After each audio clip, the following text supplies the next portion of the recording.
Hi there, and welcome to this lesson on Pure Mathematics 1. And in this lesson, we're considering the gradient of a straight line. Now, what is the gradient of a line? The gradient of a line is a measure of how steep the line is. The bigger the number, the more steep the line. A gradient of 0 would mean the line has no steepness. It's horizontal, completely flat. And a negative gradient means that the line goes downhill. Downhill meaning downhill from left to right.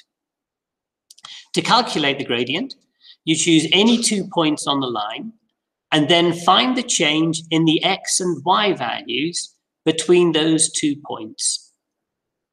And the standard letter for indicating a gradient is the letter M. Normally, if you see the letter M in a question, it's fairly safe to assume that it may stand for the gradient of a line. Okay, given 2 points with general coordinates, so we're not saying what the numbers actually are, x1, y1, and x2, y2. The gradient of the line joining them together is given by the change in the y direction, that's the vertical change, divided by the change in the x direction, that's the horizontal change. And if you needed to calculate those, you'd make a right-angled triangle, and then you'd calculate these two distances. The vertical distance is the change in the y value, y2 minus y1. The horizontal distance is the change in the x value, x2 minus x1. And the gradient? Well, you could say the gradient is m. That's the letter that's normally used for the gradient. It's equal to the change in y divided by the change in x. And that's sometimes written in a shorthand.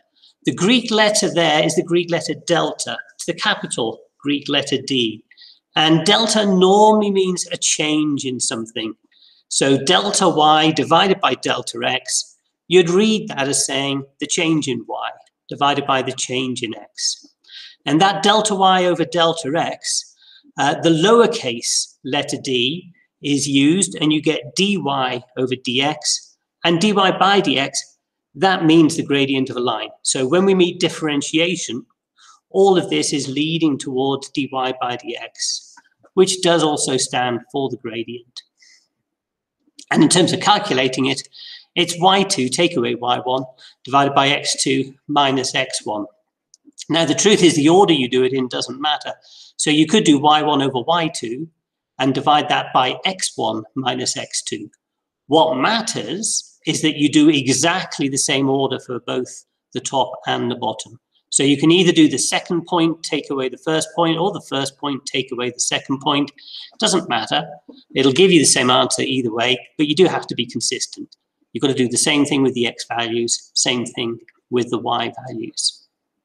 Okay, have a go at doing this yourself. So if you had to work out the gradient of the line joining 1, 7, and 3, 13, and then the line joining minus 3, 4, and 2, minus 6, see if you can do it yourself.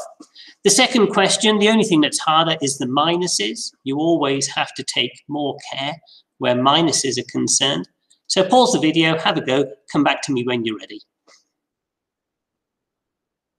Okay, let's have a look at these. So the gradient of the line joining 1, 7, and 3, 13. So we need to do y2 minus y1 over x2 minus x1, which is 13 take away the 7 divided by 3 take away the 1, which is 6 divided by 2, which is plus 3. So the line would be going uphill from left to right with a gradient of 3. Second question, as we said, because of the minuses, you need to take a little bit more care, but you still do the same method. y2 minus y1 divided by x2 minus x1, which will give us minus 6 take away 4 divided by 2 take away minus 3. And that simplifies to minus 10. Minus 6 take away 4 is minus 10. And these two minuses become a plus. 2 plus 3 gives us 5, which gives a gradient of minus 2. So not as steep as the last line, which had a gradient of 3. And this line will be downhill from left to right. Okay, example 2. A slightly trickier question, but you can still use exactly the same method. So have a go yourself. you've got to find what the value of A is if the line joining -3, 2 and 5A has got gradient -4. Pause the video and then come back to me again when you're ready. Okay, let's have a look at this. So y2 minus y1 will be A take away 2. x2 minus x1 will be 5 take away -3. That gives us the gradient, so we know that that equals -4. A minus 2 stays on the top, and 5 minus -3 is 5 plus 3. 5 plus 3 gives us the 8. Then the 8 swaps sides, and we get A minus 2 is -4 times 8, which is -32.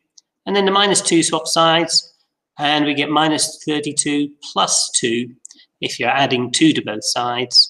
And that gives us A is -30. And that is the end of this lesson. If you've got the textbook, then turn to page 86 and have a go at exercise 5A.